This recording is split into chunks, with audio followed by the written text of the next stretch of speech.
नमस्कार, मैं आस्था और आप देख रहे हैं क्लीन न्यूज यूपी। तो चलिए देखते हैं उत्तर प्रदेश की दिन भर की 10 फटाफट बड़ी खबरों को। इससे पहले आप न्यूज को कहां से देख रहे हैं हमें कमेंट में जरूर बताएं।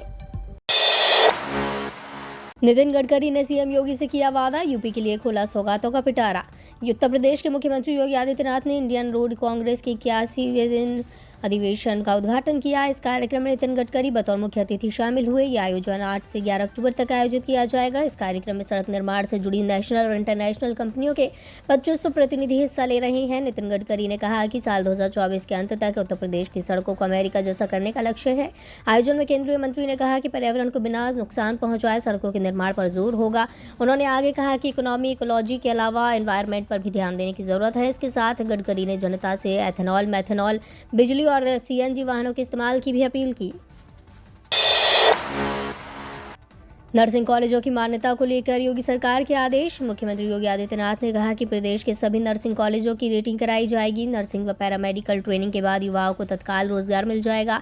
इसके लिए 5 नर्सिंग संस्थानों का अस्पतालों के साथ करार किया गया है। उन्होंने कॉलेज में फैकल्टी, लेबोरेटरी और अन्य मानकों पर खरे उतरने वाले नर्सिंग कॉलेजों को मान्यता दी जाएगी। किसी की सिफारिश सुनने की जरूरत नहीं है। मुख्यमंत्री ने कहा कि 90 के दशक में करियर के लिहाज से अगर IT सेक्टर सबसे प्राइम माना जाता था, तो आज के दौर में नर्सिंग और पैरामेडिकल क्षेत्र शानदार अवसरों से भरा है। इस सबसे महत्वपूर्ण क्षेत्र में बहुआयामी सुधार के लिए मिशन निर्माया की शुरुआत कर रही है।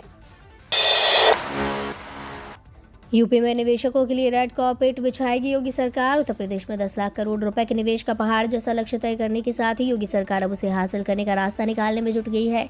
मुख्यमंत्री योगी आदित्यनाथ ने कानून व्यवस्था में सुधार कर यूपी में निवेश का माहौल बनाने के साथ ही अब ऐसी लुभावनी नीतियां बनाने के भी निर्देश दिए हैं, जिन्हें देखकर देश विदेश के निवेशक उत्तर प्रदेश में ही निवेश की संभावनाएं तलाशेंगे। योगी आदित्यनाथ जिन 19 सेक्टरों के लिए बिल्कुल नए सिरे से पॉलिसी ला रही है, उनमें सिविल लाइन एविएशन की MRO policy, MSME policy, solar policy और बायोफ्यूल पॉलिसी हाल ही में घोषित की जा चुकी है।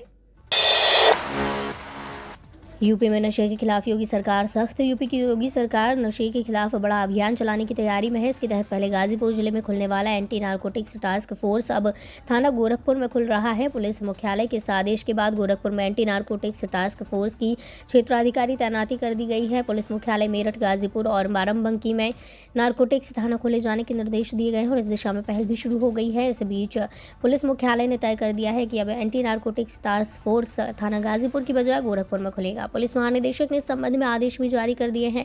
इधर शासन ने गोरखपुर में एंटी नारकोटिक्स टास्क फोर्स के लिए क्षेत्राधिकारी तथा पुलिस कर्मियों की नियुक्ति कर दी है।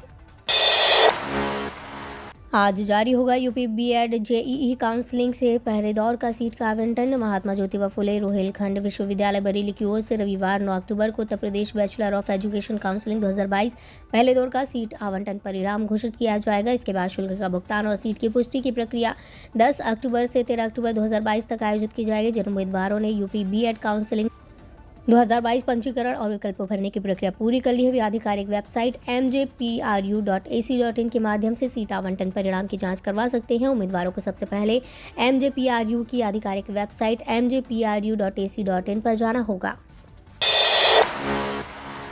यूपी में क्लर्क के 1600 से अधिक पदों पर निकली भर्ती। उत्तर प्रदेश में सरकारी नौकरी का सपना देखने वाले अभ्यर्थियों के लिए एक बेहद ही सुनहरा अवसर है। यूपी के सहायता प्राप्त माध्यमिक विद्यालयों में लिपिक यानी क्लर्क पदों पर भर्ती की जाएगी। इसके लिए विभिन्न जनपदों में स्कूल अपना नोटिफिकेशन जारी कर रहे हैं। यूपी क्लर्क भर्ती 2022 के लिए इच्छुक और योग्य अभ्यर्थियों को निर्धारित प्रारूप में 27 अक्टूबर 2022 तक आवेदन करना होगा। इन पदों पर भर्ती के लिए आवेदन प्रक्रिया 6 अक्टूबर से शुरू की गई है। आधिकारिक सूचना के अनुसार यूपी में 4500 से अधिक सहायता प्राप्त माध्यमिक विद्यालयों में क्लर्क के 1621 रिक्त पदों पर भर्ती की जाएगी। इन पदों पर भर्ती के लिए अभ्यर्थियों को प्रारंभिक अर्हता परीक्षा यानी प्रीलिमिनरी एलिजिबिलिटी पर टेस्ट में प्राप्त अंकों के आधार पर शॉर्टलिस्ट किया जाएगा। यूपी में मदरसों के सर्वे पर ओवैसी ने उठाए सवाल। AIMIM चीफ असदुद्दीन ओवैसी ने यूपी में कराए जा रहे मदरसों के वक्फ बोर्ड पर सवाल उठाए हैं। ओवैसी ने इसकी निंदा करते हुए कहा कि हमारे देश में मदरसों को निशाना बनाया जा रहा है। उन्होंने इसको लेकर सपा और विपक्ष की दूसरी पार्टियों को भी निशाने पर लिया। ओवैसी ने कहा कि जिन लोगों ने यूपी में चुनाव लड़ने के लिए मेरी आलोचना की वो अब कहाँ है। अब मदरसा और वक्फ सर्वे कराया जा रहा है। अब तो अखिलेश यादव कुछ नहीं बोल रहे। इस दौरान ओवैसी ने कहा कि हिंदू राष्ट्र भारतीय राष्ट्रवाद के खिलाफ है, ये देश के खिलाफ है। इस दौरान RSS पर निशाना साधते हुए ओवैसी ने कहा कि ज्ञानवापी, मथुरा, कमल मौला मस्जिद, बाबा बुदन की दरगाह, महमूद गंवा मदरसा, आडवाणी की रथ यात्रा और अयोध्या, ये सब मुद्दे के आरएसएस ने शुरू नहीं किए थे। उन्होंने कहा कि यहाँ बीजेपी सरकार है, ऐसा लगता है कि मुसलमान खुली जेल में रह रहे हैं।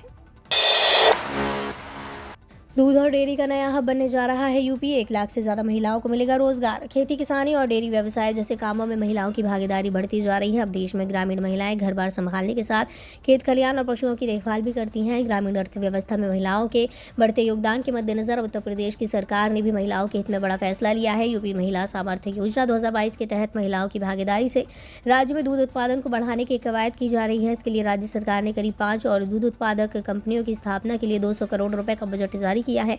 इस योजना के तहत ये दूध उत्पादक कंपनियां रायबरेली, गोरखपुर, बरेली, प्रयागराज और लखनऊ में स्थापित की जाएंगी।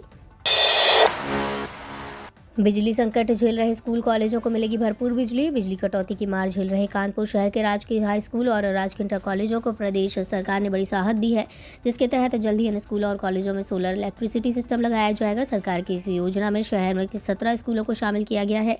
दरअसल इन स्कूलों में बिजली संकट के अभाव के चलते छात्रों को स्मार्ट क्लास और कंप्यूटर लैब से वंचित रहना पड़ रहा है। शहर के राजकीय हाई स्कूल और राजकीय इंटर कॉलेजों की क्षमता के हिसाब से सोलर पैनल लगाए जाएंगे। साथ ही अतिरिक्त बिजली विभाग को दी जा सकेगी। गौरतलब है कि बिजली न होने के कारण जीजीआईसी में स्मार्ट क्लास और जीआईसी में जिला कंप्यूटर लैब बंद हो रखी है। रमसा लेखाधिकारी नमिता सिंह के मुताबिक सोलर पैनल लग जाने से बिजली न रहने की समस्या दूर हो जाएगी और बिजली की स्थायी व्यवस्था हो जाएगी।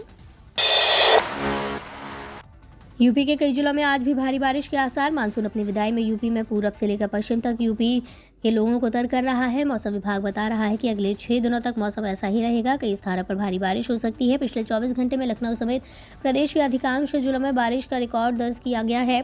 सर्वाधिक 90 मिलीमीटर वर्षा लखीमपुर खीरी में दर्ज की गई। लखनऊ में भी सुबह से बदली रही, पर शाम को कहीं तेज बारिश हुई तो वहीं बूंदाबांदी हुई। मौसम विभाग लखनऊ के मुताबिक पूरे राज्य में मानसून बारिश हो रही है। अगले 6 दिनों तक बदली और बारिश के आसार हैं। बारिश बंद होते ही गुलाबी ठंड शुरू हो जाएगी। ये तो थी दिन भर की बड़ी खबरें। रोजाना सुबह और शाम यूपी की ताज़ा खबरों के लिए चैनल को सब्सक्राइब करना बिल्कुल न भूलें।